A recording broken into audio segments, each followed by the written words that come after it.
Aujourd'hui, j'ai l'occasion de rencontrer une femme d'exception qui est reconnue pour son engagement continu dans notre communauté et son dévouement envers ses gens. Enseignante au préscolaire pendant une quarantaine d'années, elle s'implique en politique municipale et devient conseillère du district Maurice dans la ville de Sainte-Thérèse de 2003 à 2013. En 2011, elle devient la première femme à recevoir le prix Jean-Marc Boisvert de la CCITB, prix remis à une personne en reconnaissance d'une carrière et d'une implication sociale remarquable. Passionnée de théâtre et de culture et d'histoire, dirais-je, mon invité poursuit toujours son engagement par son implication de longue date à TVBL ou d'ailleurs. Un prix annuel à son nom est remis à un bénévole, une bénévole d'exception. J'ai donc le plaisir de m'entretenir avec Marie-Andrée Potel. Alors, bonjour. Quel plaisir! Je suis un peu fébrile, puis en même temps un peu anxieuse, parce que c'est moi qui m'entretiens, qui animerai, qui poserai des questions à une personne qui a animé une émission à TVBL pendant des années. Fait que je sais que vous pourrez me noter à la fin, étant enseignante de profession, mais dites-moi d'abord, Madame Potel, qu'est-ce qui vous a motivé à devenir enseignante et pourquoi le préscolaire à l'époque? Moi, ce qui m'a motivée, j'étais toute jeune, même toute petite. J'allais chercher les enfants de mon quartier, je les promenais, je montais des pièces de théâtre avec eux autres, je jouais à l'école. Donc, ça a toujours été dans ma nature. J'aimais les enfants. J'aimais apprendre et j'aimais communiquer ce que j'avais appris. Alors, pour moi, enseigner, c'était... Il n'y avait pas autre chose dans ma vie. Alors, c'est pour ça que j'en ai fait une carrière, même si j'ai eu des embûches. Alors moi, au moment où on allait à l'école, on payait quand on était rendu à un niveau supérieur. Alors, je suis allée à l'école normale à Saint-Jérôme, mais j'habitais à Montréal. Pourquoi Saint-Jérôme? Parce que ma tante était religieuse et ça m'a permis d'avoir une place dans cette école-là. Mais nous, chez nous, on n'était pas riches. Je te dirais même pas loin de la pauvreté. Mais c'était pas une pauvreté intellectuelle, c'était monétaire. Parce que mon père était souvent malade. Et puis, comme à ce moment-là aussi, on payait pour aller à l'hôpital. Donc, on était dans une période de vie assez difficile. Donc, à l'école normale, pour pouvoir être un peu comme les autres, je devais offrir mes services aux religieuses pour faire, après le repas, desservir les tables et laver la vaisselle.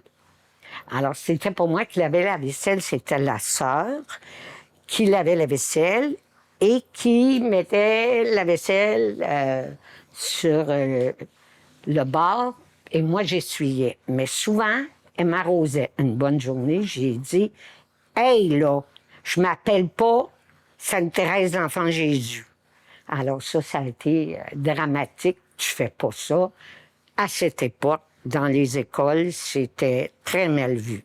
Donc, c'est des points qu'on me met, mes points négatifs. Alors, on surveillait tout le temps ce que je faisais et on savait à l'école normale que moi, j'adorais faire du théâtre.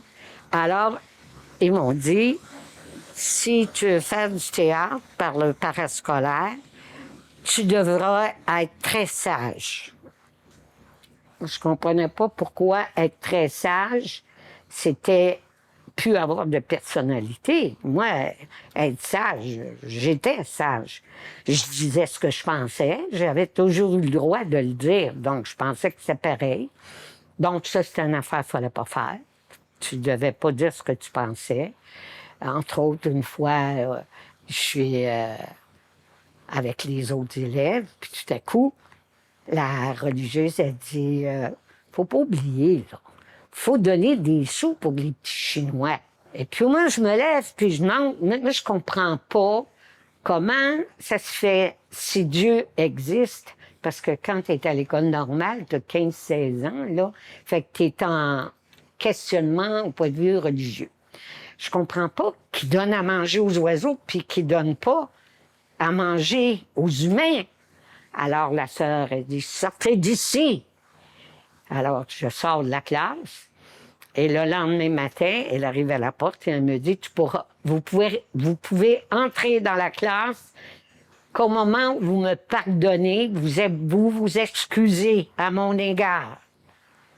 Les élèves étaient tous attroupés autour de moi, puis on dit, c'est à vous excuser.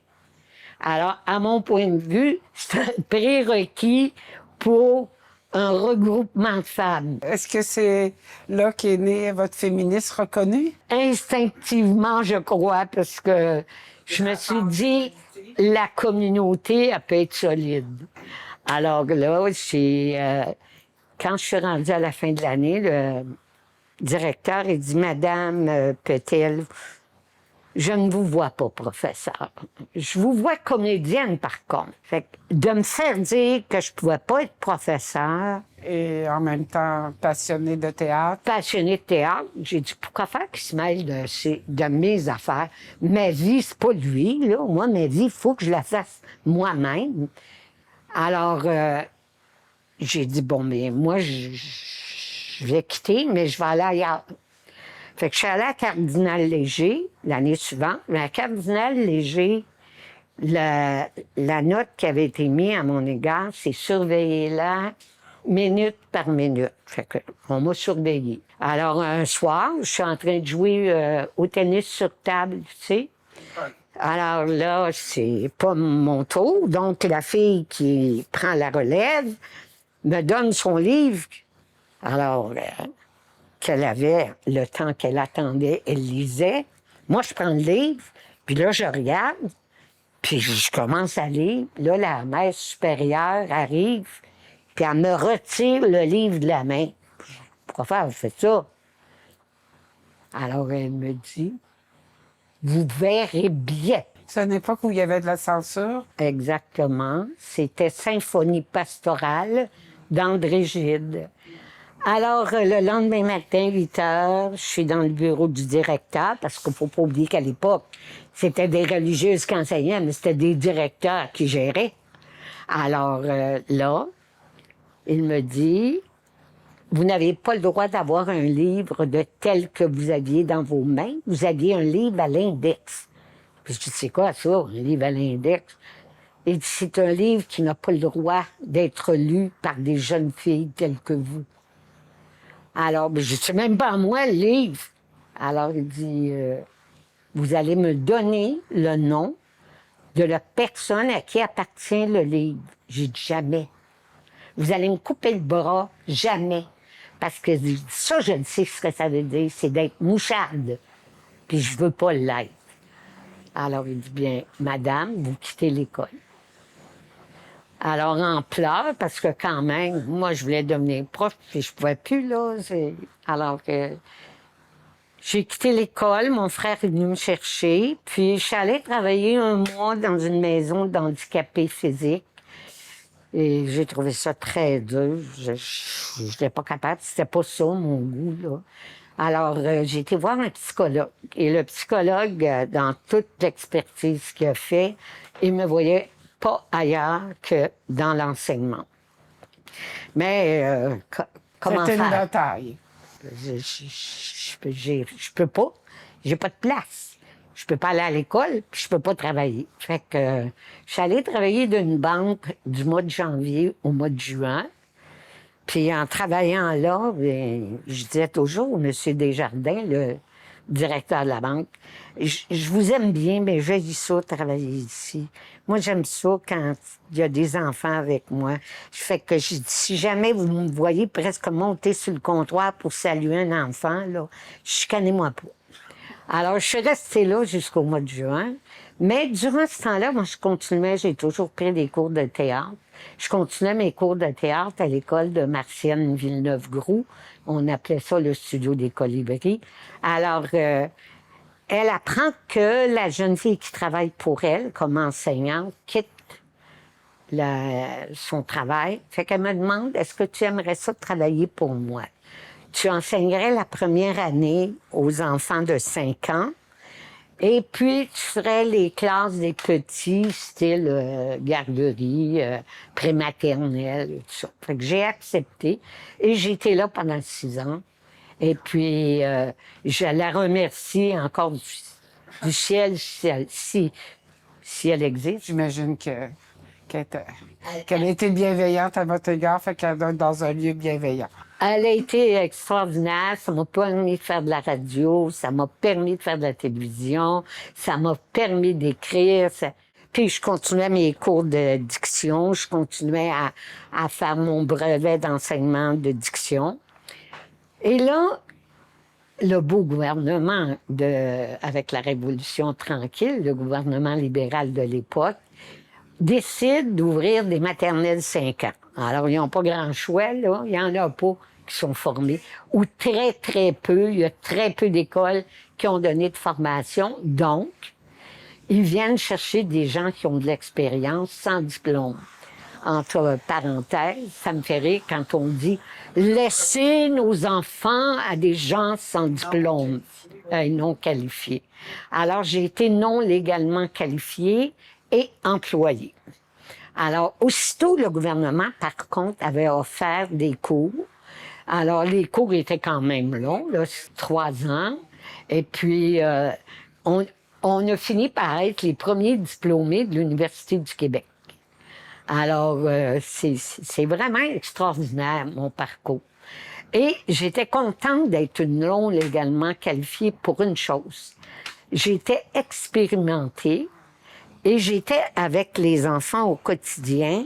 Et en suivant les cours, j'avais l'opportunité de donner des faits de tout ce qui était comme apprentissage.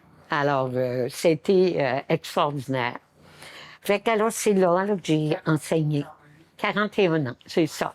J'ai même lu, vous me corrigerez, là, mais c'est vos batailles pour l'égalité. Vous en avez parlé un peu dans votre cheminement scolaire, parce que j'ai vu que vous étiez battu pour l'égalité salariale entre les hommes et les femmes dans la profession enseignante. Est-ce que c'était une époque, parce que je me rappelle, mais je me rappelle pas trop, les années où les enseignants gagnaient plus cher que les enseignantes. Exact. Alors, c'est en 1967 qu'on a fait le débat. C'est ça. Puis vous êtes impliqué dans cette lutte. Ah ben oui, il fallait bien, pourquoi pas? On faisait le même travail, qu'est-ce qu'il y avait de spécial? Alors, ça a été bénéfique, parce que quand je suis rentrée pour la commission scolaire, le secteur public, on gagnait 2800. Et à la fin de l'année 1967, on était rendu à 4200. Ça, c'est par année, hein? Alors aujourd'hui, c'est par mois, ça. Fait que faut comprendre que je veux pas rien dire sur les jeunes. Je suis d'accord avec eux autres. Les luttes, je suis toujours d'accord, parce que c'est comme ça qu'on obtient. Mais il faut quand même qu'on voit que on en a fait, nous autres aussi, des luttes. On a fait celle-là.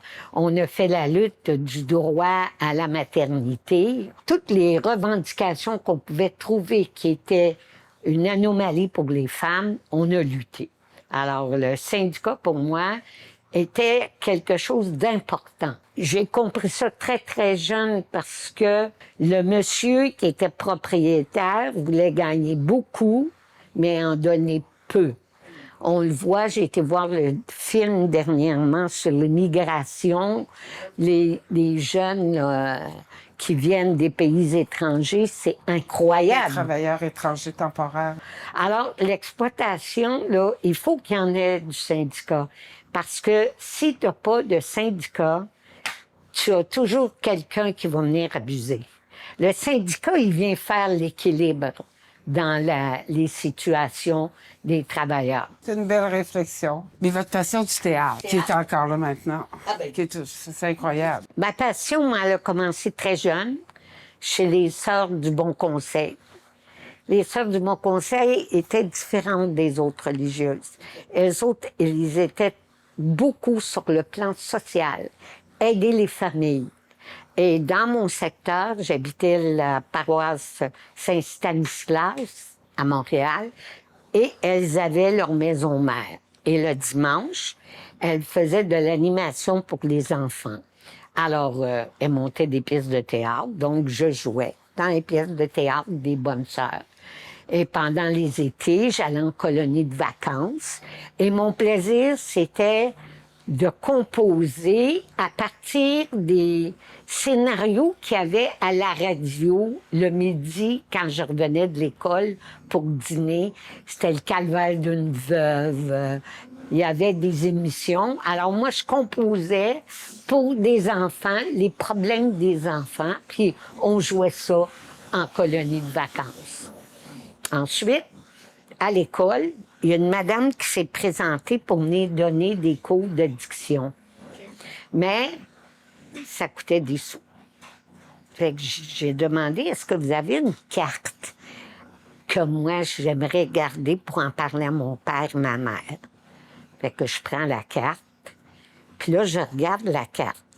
Puis là, je me dis, je vais m'en aller jusqu'à chez elle, puis je vais aller raconter ma vie. Puis je vais y aller, puis elle va me donner les cours de diction. Fait que, alors j'arrive chez la dame, mais la dame a dit, Madame Paul n'est pas ici, je suis sa mère.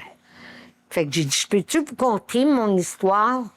Fait que je conte mon histoire à la madame.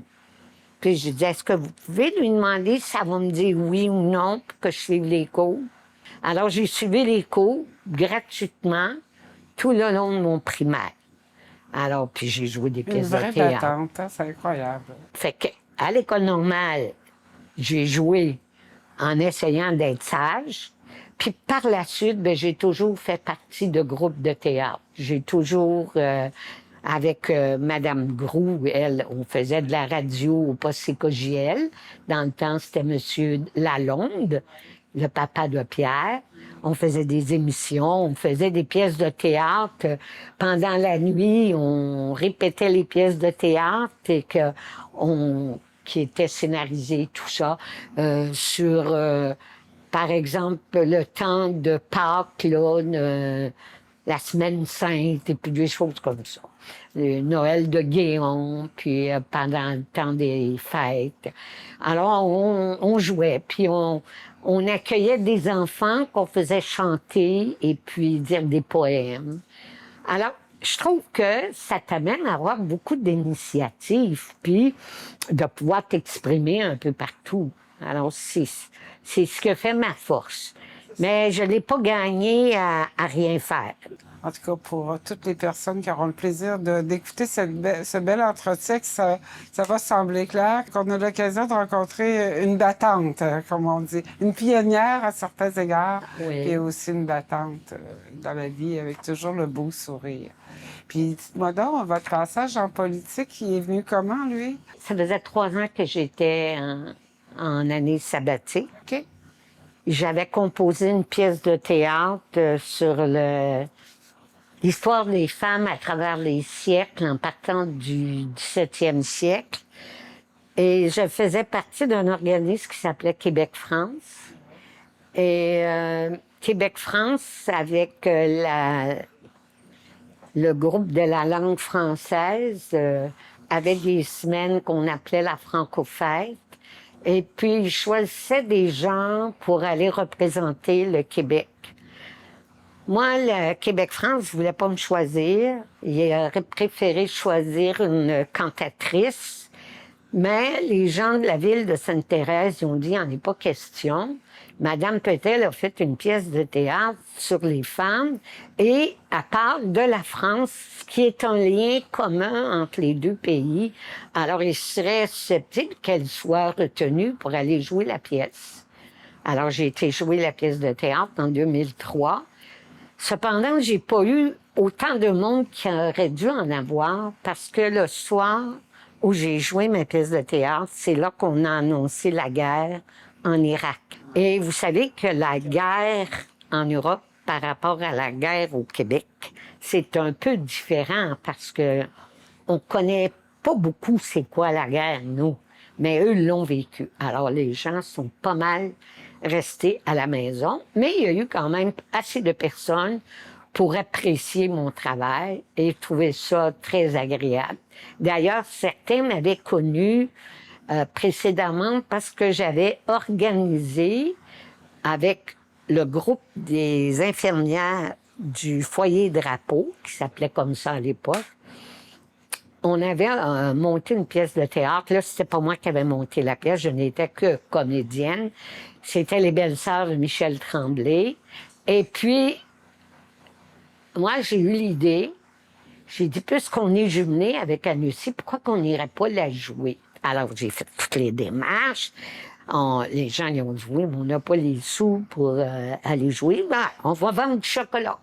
Fait qu'on s'est mis à vendre du chocolat, puis faire des soirées spaghetti, puis... Alors, on a fini par aller jouer en France, Les Belles-Sœurs.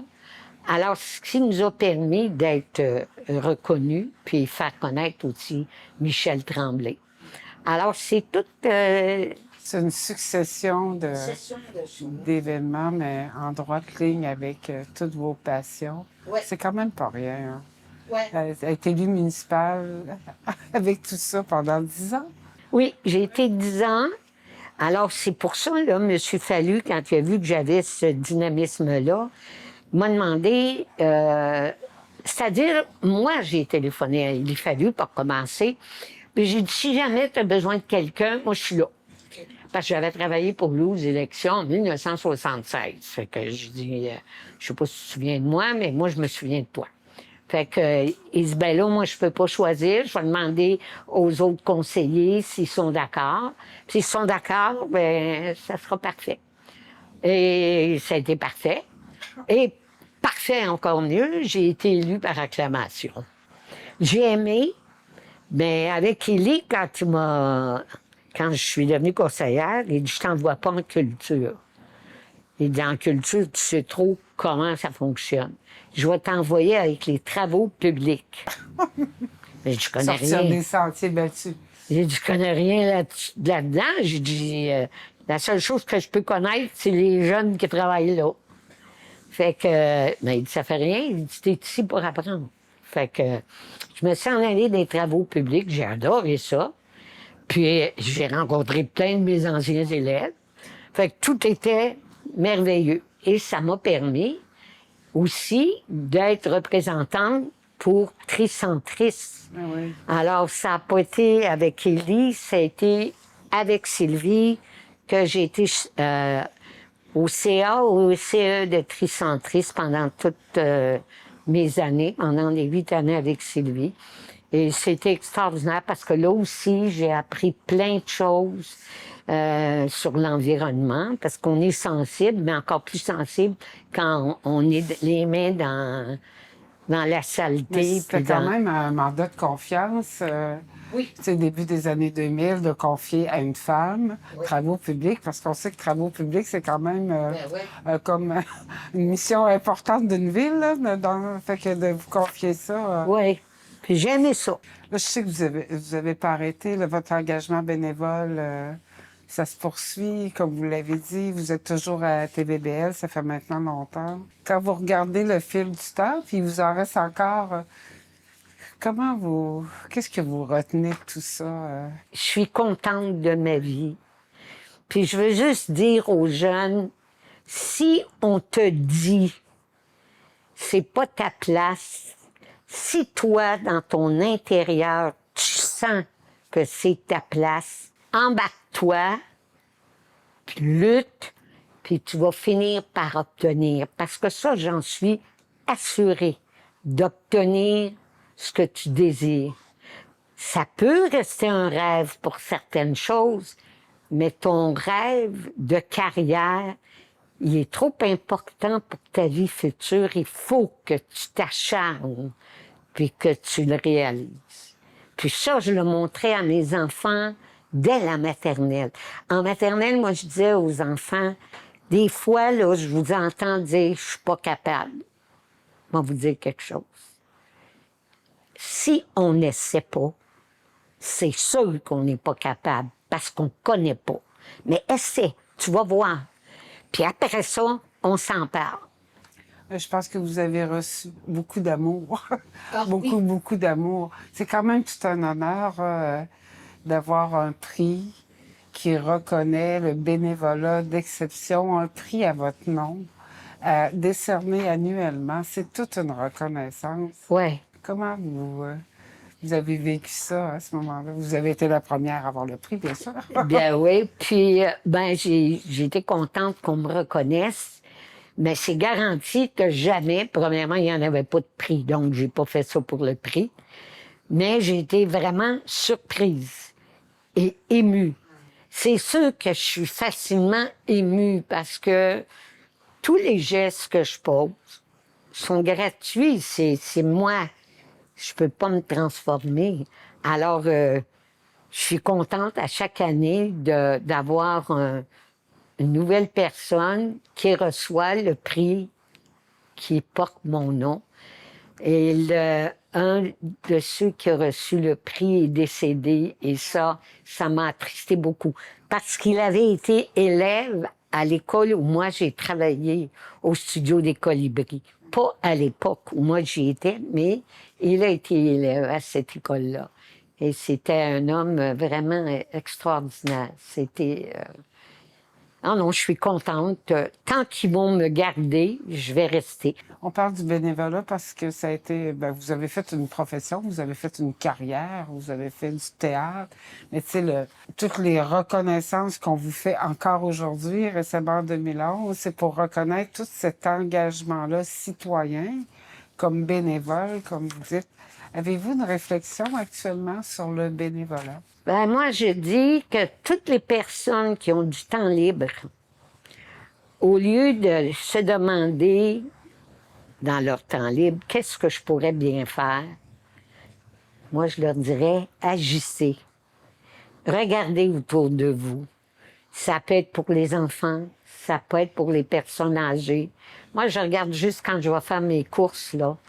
Je ne me gêne pas pour demander de l'aide aux gens. J'ai besoin d'aide, je suis pas capable tout seul. Alors, qu'on fasse notre vie à penser à nous, OK, ça c'est important, mais que les autres sont juste à côté, là. Alors, ça peut être sur n'importe quelle thématique. Ça peut être sur la santé, ça peut être sur le vieillissement, ça peut être l'animation théâtre, ça peut être... Mais trouvez-vous qu'il y a un défi ou il y a un enjeu, là? Parce que parfois on entend, c'est plus difficile maintenant de recruter. On sait toute la part de nos organismes. C'est difficile parce que on pense beaucoup à nous et on arrête là. Alors, c'est faux que tu penses que tu peux avoir un petit peu de temps pour l'autre. Ça, c'est important. Mais je pense qu'il faut l'enseigner à l'école.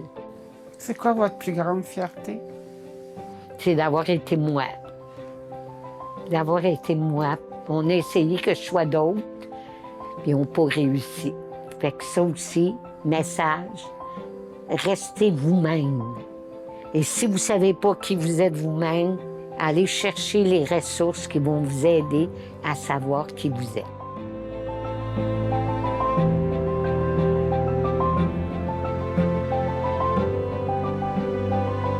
Madame Petel, c'est parce que vous êtes vous, une femme authentique, une femme de passion, qu'on est fiers. On est fiers de pouvoir compter sur une personne comme vous dans notre communauté. Et j'ai été particulièrement fière de pouvoir m'entretenir avec vous. Merci. C'est moi qui vous remercie de me reconnaître. Merci.